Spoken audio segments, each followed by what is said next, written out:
ಓಂ ಶಾಂತಿ. ವಾಣಿ date 15/3/2025. ಪ್ರಾತಃ ಮುರಳಿ. ಓಂ ಶಾಂತಿ. ಬಾಪ್ದಾದ ಮಧುಬನ. ಮಧುರ ಮಕ್ಕಳೇ, ಈಗ ಹಿಂತಿರುಗಿ ಮನೆಗೆ ಹೋಗಬೇಕಾಗಿದೆ.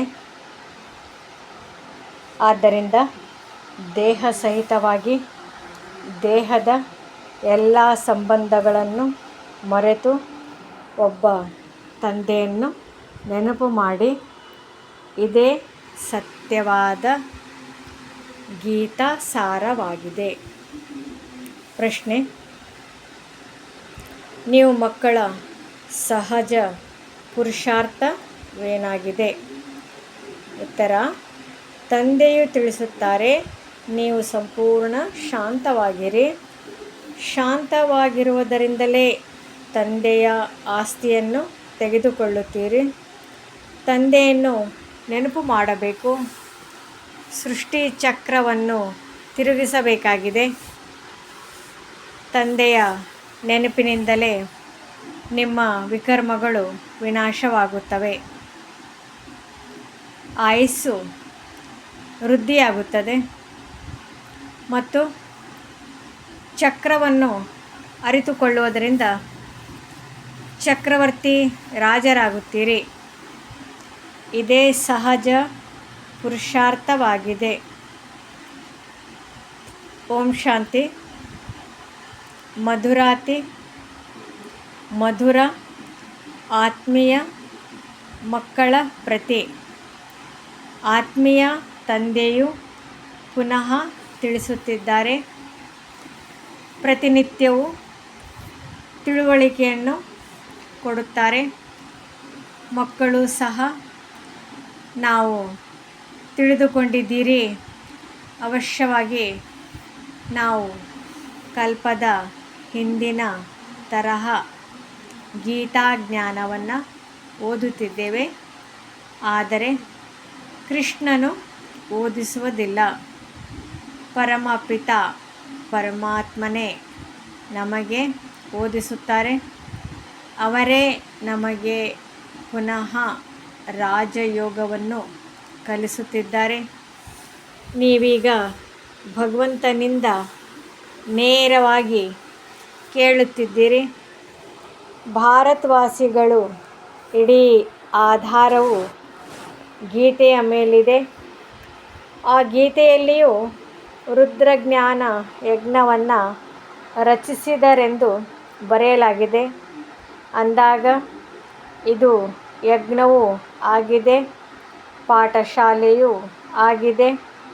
ತಂದೆಯು ಬಂದು ಸತ್ಯ ಗೀತೆಯನ್ನು ತಿಳಿಸಿದಾಗ ನಾವು ಸದ್ಗತಿಯನ್ನು ಹೊಂದುತ್ತೇವೆ.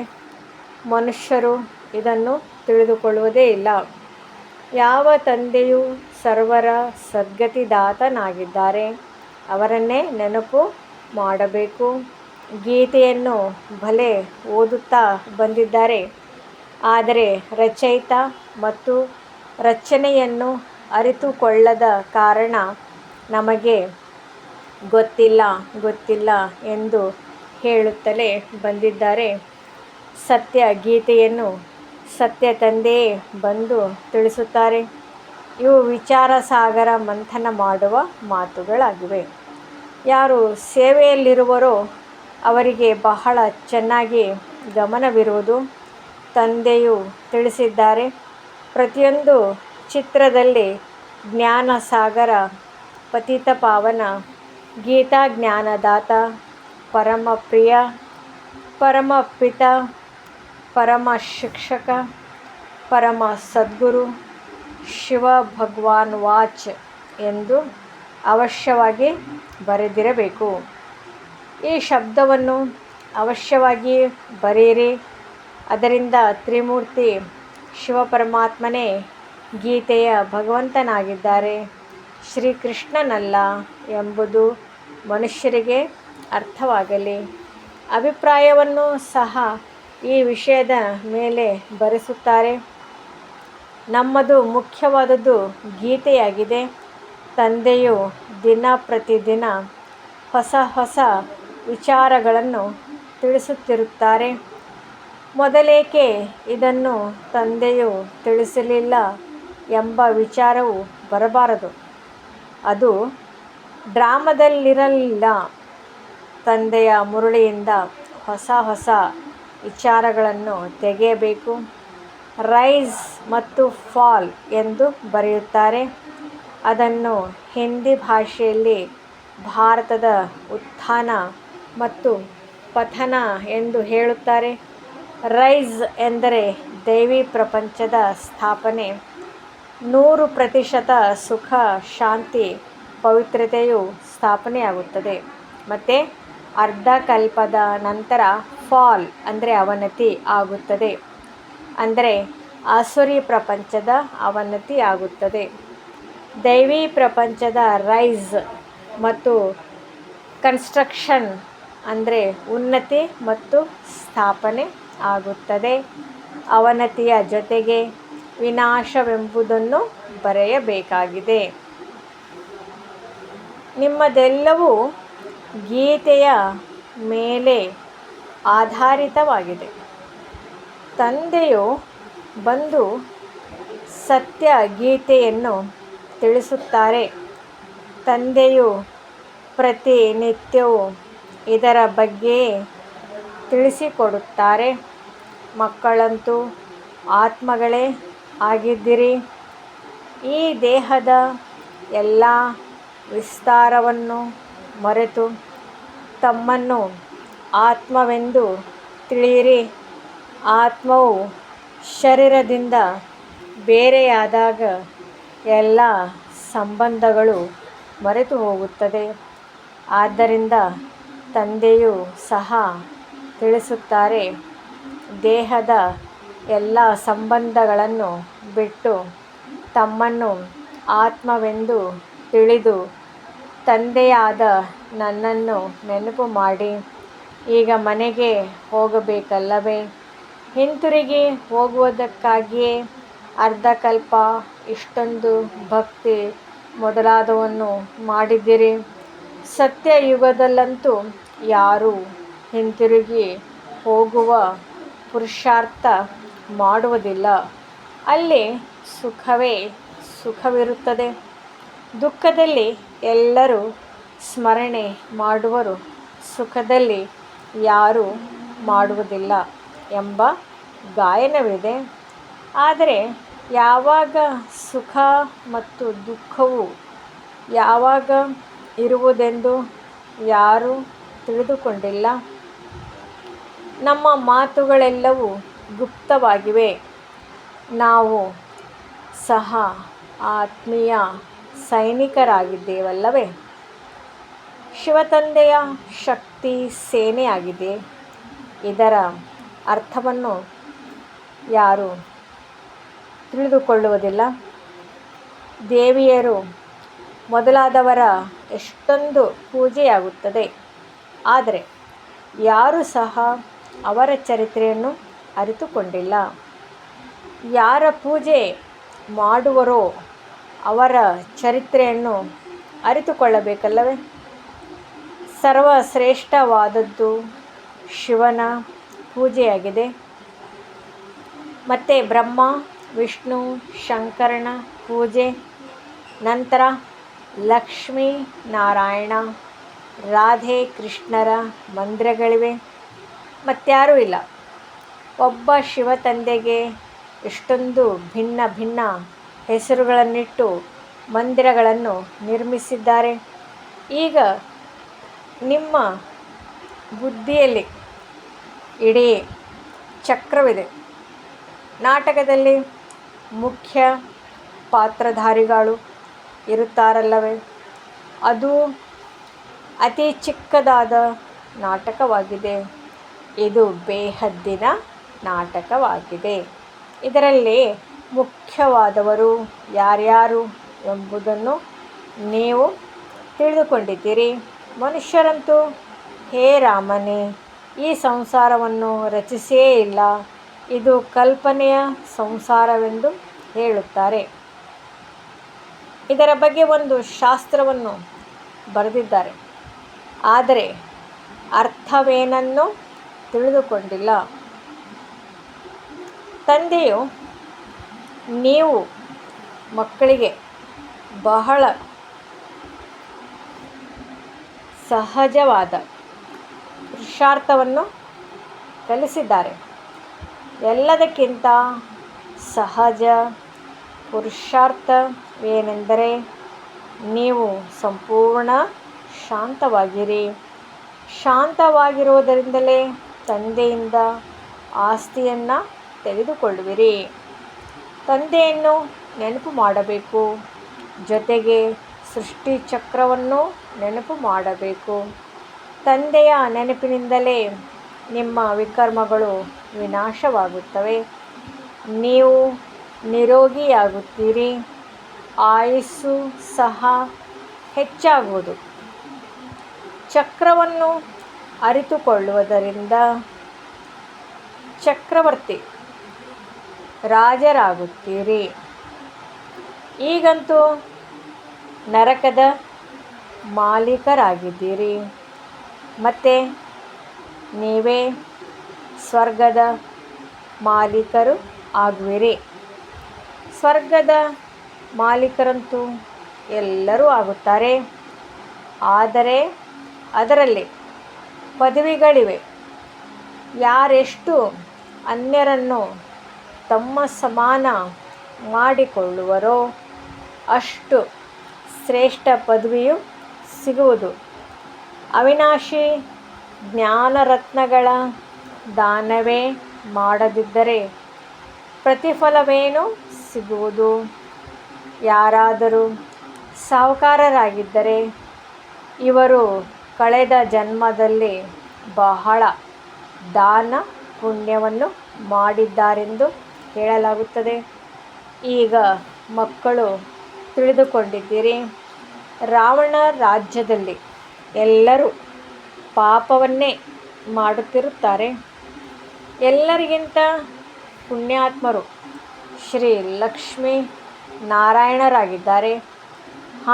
ಯಾರು ಎಲ್ಲರನ್ನೂ ಶ್ರೇಷ್ಠನನ್ನಾಗಿ ಮಾಡುತ್ತಾರೆಯೋ ಆ ಬ್ರಾಹ್ಮಣರನ್ನು ಶ್ರೇಷ್ಠ ಸ್ಥಾನದಲ್ಲಿ ಇಡಲಾಗುತ್ತದೆ. ಭವಿಷ್ಯವಂತೂ ಪ್ರಾರಬ್ಧವಾಗಿದೆ. ಈ ಬ್ರಹ್ಮ ಮುಖ ವಂಶಾವಳಿ ಬ್ರಾಹ್ಮಣ ಕುಲಭೂಷಣರು ಶ್ರೀಮತದ ಅನುಸಾರ ಶ್ರೇಷ್ಠ ಕರ್ತವ್ಯವನ್ನು ಮಾಡುತ್ತಾರೆ. ಬ್ರಹ್ಮನ ಹೆಸರು ಮುಖ್ಯವಾಗಿದೆ. ತ್ರಿಮೂರ್ತಿ ಬ್ರಹ್ಮನೆಂದು ಹೇಳುತ್ತಾರಲ್ಲವೇ? ಈಗಂತೂ ನೀವು ಪ್ರತಿಯೊಂದು ಮಾತಿನಲ್ಲಿ ತ್ರಿಮೂರ್ತಿ ಶಿವನೆಂದು ಹೇಳಬೇಕಾಗಿದೆ. ಬ್ರಹ್ಮನ ಮೂಲಕ ಸ್ಥಾಪನೆ, ಶಂಕರನ ಮೂಲಕ ವಿನಾಶವೆಂದು ಗಾಯನವಿದೆಯಲ್ಲವೇ? ವಿರಾಟ ರೂಪವನ್ನು ತೋರಿಸುತ್ತಾರೆ, ಆದರೆ ಅದರಲ್ಲಿ ಶಿವನನ್ನಾಗಲಿ ಬ್ರಾಹ್ಮಣರನ್ನಾಗಲಿ ತೋರಿಸಿಲ್ಲ.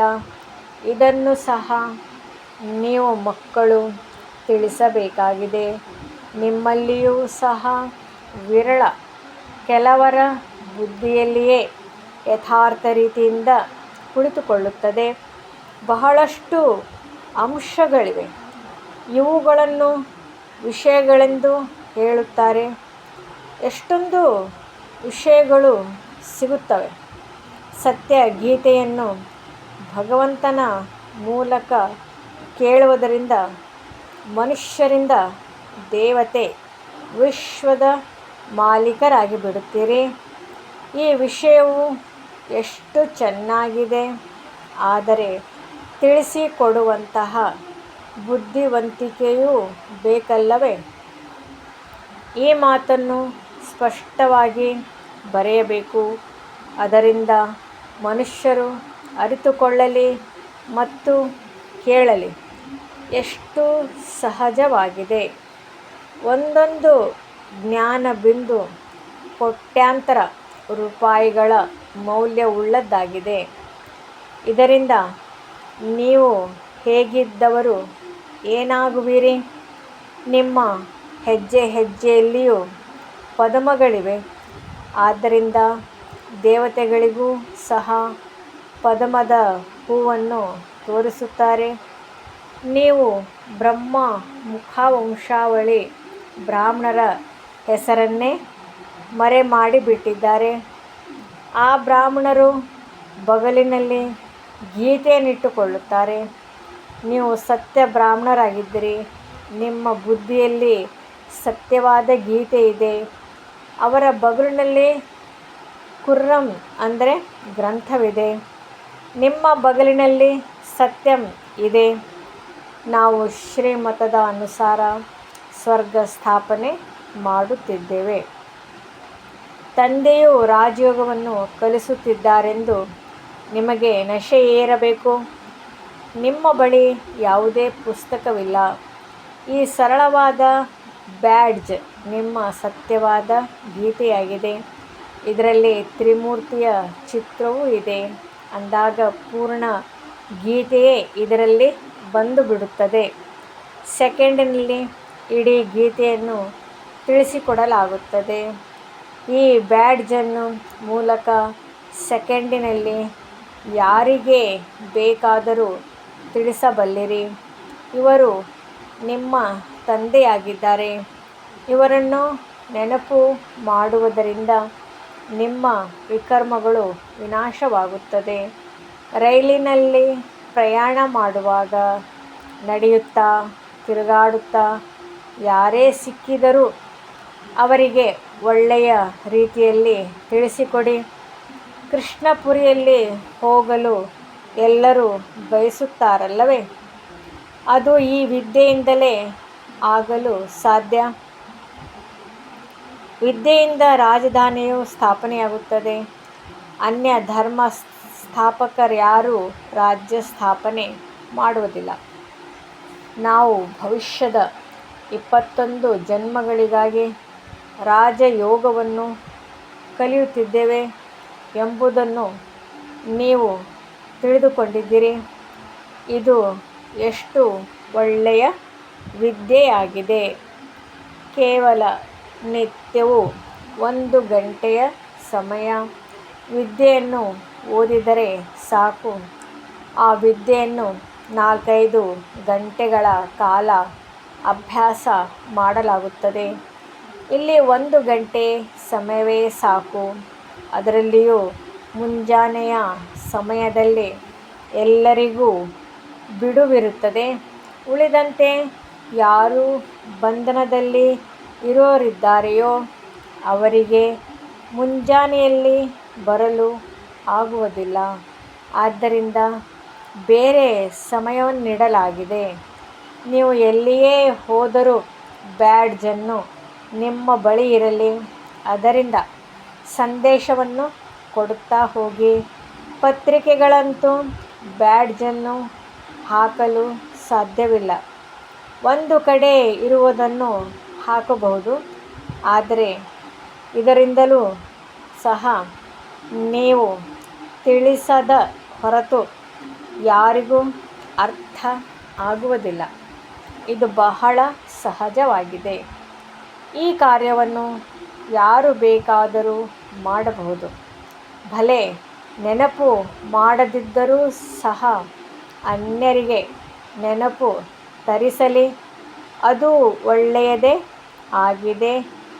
ದೇಹಿ ಅಭಿಮಾನಿಯಾಗಿ ಎಂದು ಅನ್ಯರಿಗೆ ಹೇಳಿ ತಾನು ದೇಹಾಭಿಮಾನಿಯಾಗಿದ್ದರೆ ಯಾವುದಾದರೊಂದು ವಿಕರ್ಮಗಳಾಗಿರುತ್ತಿರುತ್ತವೆ.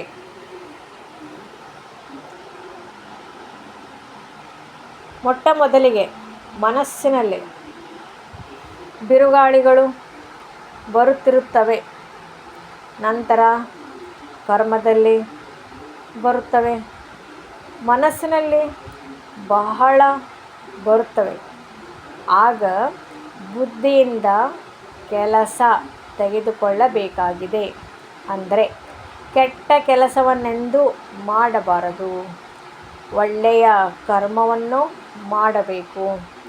ಸಂಕಲ್ಪಗಳು ಒಳ್ಳೆಯದು ಇರುತ್ತದೆ, ಕೆಟ್ಟದ್ದು ಬರುತ್ತವೆ. ಕೆಟ್ಟ ವಿಚಾರಗಳನ್ನು ತಡೆಯಬೇಕು. ಈ ಬುದ್ಧಿಯನ್ನು ತಂದೆಯು ಕೊಟ್ಟಿದ್ದಾರೆ. ಅನ್ಯರ್ಯಾರೂ ಇದನ್ನು ತಿಳಿದುಕೊಳ್ಳಲು ಸಾಧ್ಯವಿಲ್ಲ.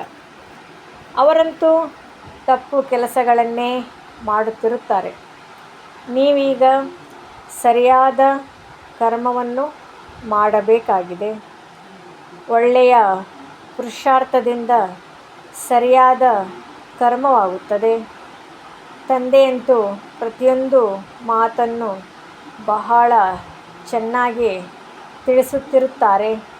ಒಳ್ಳೆಯದು ಮಧುರಾತಿ ಮಧುರ ಅಗಲಿ ಹೋಗಿ ಮರಳಿ ಸಿಕ್ಕಿರುವ ಮಕ್ಕಳ ಪ್ರತಿ ಮಾತಾ ಪಿತಾ ಬಾಪ್ ದಾದಾರವರ ನೆನಪು, ಪ್ರೀತಿ ಹಾಗೂ ನಮಸ್ತೆ. ಆತ್ಮೀಯ ಮಕ್ಕಳಿಗೆ ಆತ್ಮೀಯ ತಂದೆಯ ನಮಸ್ತೆ. ಆತ್ಮೀಯ ತಂದೆಗೆ ಆತ್ಮೀಯ ಮಕ್ಕಳಿಂದ ನಮಸ್ತೆ. ಧಾರಣೆಗಾಗಿ ಮುಖ್ಯ ಸಾರ. ಮೊದಲನೇದು, ಈ ಒಂದೊಂದು ಅವಿನಾಶಿ ಜ್ಞಾನರತ್ನವು ಲಕ್ಷಾಂತರ ಕೋಟ್ಯಾಂತರ ರೂಪಾಯಿಯ ಬೆಲೆ ಬಾಳುವಂಥದ್ದಾಗಿದೆ. ಇದನ್ನು ದಾನ ಮಾಡಿ ಹೆಜ್ಜೆ ಹೆಜ್ಜೆಯಲ್ಲಿ ಪದ್ಮದಷ್ಟು ಜಮಾ ಮಾಡಿಕೊಳ್ಳಬೇಕಾಗಿದೆ. ತನ್ನ ಸಮಾನ ಮಾಡಿಕೊಂಡು ಶ್ರೇಷ್ಠ ಪದವಿಯನ್ನು ಪಡೆಯಬೇಕಾಗಿದೆ. ಎರಡನೇದು, ವಿಕಾರದಿಂದ ಪಾರಾಗಲು ದೇಹಿ ಅಭಿಮಾನಿಗಳಾಗುವ ಪುರುಷಾರ್ಥ ಮಾಡಬೇಕು.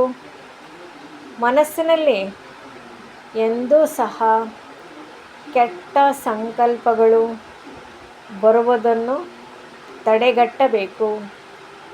ಶ್ರೇಷ್ಠ ಸಂಕಲ್ಪವನ್ನು ನಡೆಸಬೇಕು. ಕರ್ಮೇಂದ್ರಿಯಗಳಿಂದ ಎಂದೂ ಉಲ್ಟಾ ಕರ್ಮವನ್ನು ಮಾಡಬಾರದು. ವರದಾನ: ಆತ್ಮೀಯತೆಯ ಪ್ರಭಾವದ ಮೂಲಕ ಫರಿಷ್ಠಾತನದ ಮೇಕಪ್ ಮಾಡುವಂತಹ ಸರ್ವರ ಸ್ನೇಹಿ ಭವ. ಯಾವ ಮಕ್ಕಳು ಸದಾ ಬಾಪ್ ದಾದಾರವರ ಸಂಘದಲ್ಲಿರುತ್ತಾರೆ ಅವರಿಗೆ ಸಂಘದ ರಂಗು ಈ ರೀತಿ ಅನ್ನಿಸುತ್ತದೆ. ಯಾವುದರಿಂದ ಪ್ರತಿಯೊಬ್ಬರ ಚೆಹರೆಯಲ್ಲಿ ಆತ್ಮೀಯತೆಯ ಪ್ರಭಾವ ಕಂಡುಬರುತ್ತದೆ. ಯಾರು ಆತ್ಮೀಯತೆಯಲ್ಲಿರುವುದರಿಂದ ಫರಿಷ್ಠಾತನದ ಮೇಕಪ್ ಸ್ವತಃವಾಗಿ ಆಗಿಬಿಡುತ್ತದೆ. ಹೇಗೆ ಮೇಕಪ್ ಮಾಡಿದ ಮೇಲೆ ಯಾರು ಹೇಗೇ ಇರಲಿ ಆದರೆ ಬದಲಾಗಿ ಬಿಡುತ್ತಾರೆ. ಮೇಕಪ್ ಮಾಡುವುದರಿಂದ ಸುಂದರವಾಗಿ ಕಾಣುತ್ತಾರೆ. ಇವರೂ ಸಹ ಫರಿಷ್ಠಾತನದ ಮೇಕಪ್ನಿಂದ ಹೊಳೆಯುತ್ತಾರೆ ಮತ್ತು ಈ ಆತ್ಮೀಯ ಮೇಕಪ್ ಸರ್ವರನ್ನು ಸ್ನೇಹಿಗಳನ್ನಾಗಿ ಮಾಡಿಬಿಡುತ್ತದೆ. ಸ್ಲೋಗನ್: ಬ್ರಹ್ಮಚರ್ಯ, ಯೋಗ ಮತ್ತು ದಿವ್ಯ ಗುಣಗಳ ಧಾರಣೆಯೇ ವಾಸ್ತವಿಕ ಪುರುಷಾರ್ಥವಾಗಿದೆ.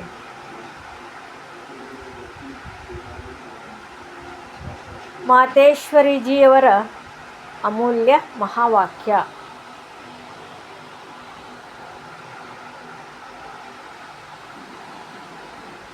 ಕರ್ಮ ಬಂಧನವನ್ನು ಮುರಿಯುವಂತಹ ಪುರುಷಾರ್ಥ. ಬಹಳ ಮನುಷ್ಯರು ಪ್ರಶ್ನೆ ಕೇಳುತ್ತಾರೆ, ಹೇಗೆ ತಮ್ಮ ಕರ್ಮ ಬಂಧನವನ್ನು ಮುರಿದುಕೊಳ್ಳುವುದು? ಅದಕ್ಕೆ ನಾವು ಏನು ಮಾಡಬೇಕು ಎಂದು. ಈಗ ಪ್ರತಿಯೊಬ್ಬರ ಜನ್ಮ ಪತ್ರಿಯನ್ನಂತೂ ತಂದೆ ತಿಳಿದುಕೊಂಡಿದ್ದಾರೆ. ಮಕ್ಕಳ ಕೆಲಸವಾಗಿದೆ ಹೃದಯಪೂರ್ವಕವಾಗಿ ಒಮ್ಮೆ ತಂದೆಗೆ ಸಮರ್ಪಿತವಾಗಿ ಬಿಡುವುದು. ತಮ್ಮ ಜವಾಬ್ದಾರಿಯನ್ನು ಅವರ ಕೈಗೆ ಕೊಟ್ಟು ಬಿಡೋಣ. ನಂತರ ಅವರು ಪ್ರತಿಯೊಬ್ಬರನ್ನು ನೋಡಿ ಸಲಹೆ ಕೊಡುತ್ತಾರೆ. ನೀವು ಏನು ಮಾಡಬೇಕು? ಆಶ್ರಯವನ್ನು ಸಹ ಕಾರ್ಯರೂಪದಲ್ಲಿ ಪಡೆಯಬೇಕು. ಉಳಿದಂತೆ ಹೀಗಲ್ಲ, ಕೇವಲ ಕೇಳುತ್ತಾ ಹೋಗಿ ಮತ್ತು ತಮ್ಮ ಮತದಂತೆ ನಡೆಯುತ್ತಾ ಹೋಗಿ. ತಂದೆ ಸಾಕಾರದಲ್ಲಿದ್ದಾರೆ, ಆದ್ದರಿಂದ ಮಕ್ಕಳು ಸ್ಥೂಲದಲ್ಲಿ ತಂದೆ, ಗುರು, ಟೀಚರ್ ಆಶ್ರಯ ತೆಗೆದುಕೊಳ್ಳಬೇಕು. ಹೀಗೂ ಸಹ ಅಲ್ಲ, ಆಜ್ಞೆ ಸಿಕ್ಕಿತು ಮತ್ತು ಪಾಲನೆ ಮಾಡಲು ಸಾಧ್ಯವಾಗದೆ ಹೋದರೆ ಇನ್ನೂ ಅಕಲ್ಯಾಣವಾಗಿ ಬಿಡುವುದು. ಆದ್ದರಿಂದ ಆಜ್ಞೆಯನ್ನು ಪಾಲನೆ ಮಾಡುವುದಕ್ಕೂ ಸಹ ಸಾಹಸವಿರಬೇಕು. ನಡೆಸುವಂಥವರು ಪ್ರಿಯತಮನಾಗಿದ್ದಾರೆ. ಅವರಿಗೆ ಗೊತ್ತು ಇವರ ಕಲ್ಯಾಣ ಯಾವುದರಲ್ಲಿದೆ. ಆಗ ಅವರು ಇಂತಹ ಸೂಚನೆ ಕೊಡುತ್ತಾರೆ, ಯಾವ ರೀತಿ ತಮ್ಮ ಕರ್ಮ ಬಂಧನವನ್ನು ಮುರಿದುಕೊಳ್ಳುವುದು ಎಂದು. ಬೇರೆ ಯಾರಿಗೂ ನಂತರ ಈ ಚಿಂತನೆ ಬರಬಾರದು. ಮುಂದೆ ಮಕ್ಕಳು ಮರಿಗಳ ಸ್ಥಿತಿ ಏನಾಗುವುದು? ಇದರಲ್ಲಿ ಮನೆ ಮಠ ಬಿಡಬೇಕಾದಂತಹ ಮಾತಂತೂ ಇಲ್ಲ. ಇದಂತೂ ಸ್ವಲ್ಪ ಮಕ್ಕಳದು ಈ ಡ್ರಾಮಾದಲ್ಲಿ ಮುರಿಯುವಂತಹ ಪಾತ್ರವಿತ್ತು. ಒಂದು ವೇಳೆ ಈ ಪಾತ್ರ ಇಲ್ಲದೆ ಹೋಗಿದ್ದರೆ ನಿಮ್ಮ ಈ ಸೇವೆ ಏನಾಗುತ್ತದೆ? ಅದನ್ನು ಮತ್ತೆ ಯಾರು ಮಾಡಬೇಕು? ಈಗಂತೂ ಬಿಡುವ ಮಾತೇ ಇಲ್ಲ. ಆದರೆ ಪರಮಾತ್ಮನವರಾಗಿ ಬಿಡಬೇಕು. ಭಯ ಬೀಳಬೇಡಿ, ಧೈರ್ಯವಿಡಿ. ಉಳಿದಂತೆ ಯಾರು ಭಯ ಬೀಳುತ್ತಾರೆ ಅವರು ಖುದ್ದು ಖುಷಿಯಲ್ಲಿರುವುದಿಲ್ಲ, ನಂತರ ತಂದೆಗೆ ಸಹಾಯಕರೂ ಆಗುವುದಿಲ್ಲ. ಅವರ ಜೊತೆ ಪೂರ್ತಿ ಸಹಾಯಕರಾಗಿರಬೇಕು. ಯಾವಾಗ ಬದುಕಿದಂತೆ ಸಾಯುವಿರಿ ಆಗಲೇ ಸಹಾಯಕರಾಗಲು ಸಾಧ್ಯ. ಎಲ್ಲಾದರೂ ಸಿಕ್ಕಿಹಾಕಿಕೊಳ್ಳುವಿರೆಂದರೆ ಅವರು ಸಹಾಯ ಮಾಡಿ ಪಾರು ಮಾಡುತ್ತಾರೆ. ಆದ್ದರಿಂದ ಬಾಬಾನ ಜೊತೆ ಮನಸ ವಾಚ ಕರ್ಮಣ ಸಹಾಯಕರಾಗಬೇಕು. ಇದರಲ್ಲಿ ಸ್ವಲ್ಪವೂ ಮೋಹದ ಎಳೆ ಇದ್ದಿದ್ದೇ ಆದರೆ ಅದು ಬೀಳಿಸಿ ಬಿಡುತ್ತೆ. ಆದ್ದರಿಂದ ಸಾಹಸವಿಟ್ಟು ಮುಂದುವರಿಯಿರಿ. ಯಾವಾಗ ಸಾಹಸದಲ್ಲಿ ಬಲಹೀನತೆ ಆಗುತ್ತೆ ಆಗ ತಬ್ಬಿಬ್ಬಾಗುವಿರಿ. ಆದ್ದರಿಂದ ತಮ್ಮ ಬುದ್ಧಿಯನ್ನು ಪೂರ್ತಿ ಪವಿತ್ರ ಮಾಡಿಕೊಳ್ಳಬೇಕು. ವಿಕಾರದ ಅಂಶ ಸ್ವಲ್ಪ ಮಾತ್ರವೂ ಸಹ ಇರಬಾರದು. ಗುರಿ ಏನಾದರೂ ದೂರ ಇದೆಯೇ ಆದರೆ ಏರುವುದರಲ್ಲಿ ಸ್ವಲ್ಪ ಅಂಕು ಡೊಂಕಿದೆ. ಆದರೆ ಸಮರ್ಥರ ಆಶ್ರಯ ಪಡೆದಲ್ಲಿ ಭಯವೂ ಇರುವುದಿಲ್ಲ, ಆಯಾಸವೂ ಇರುವುದಿಲ್ಲ. ಒಳ್ಳೆಯದು. ಓಂ ಶಾಂತಿ.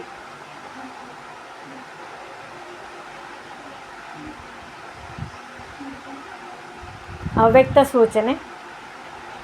ಸತ್ಯ ಮತ್ತು ಸಭ್ಯತೆ ರೂಪಿ ಕಲ್ಚರ್ ಅಂದರೆ ಸಂಸ್ಕೃತಿಯನ್ನು ತಮ್ಮದಾಗಿಸಿಕೊಳ್ಳಿರಿ.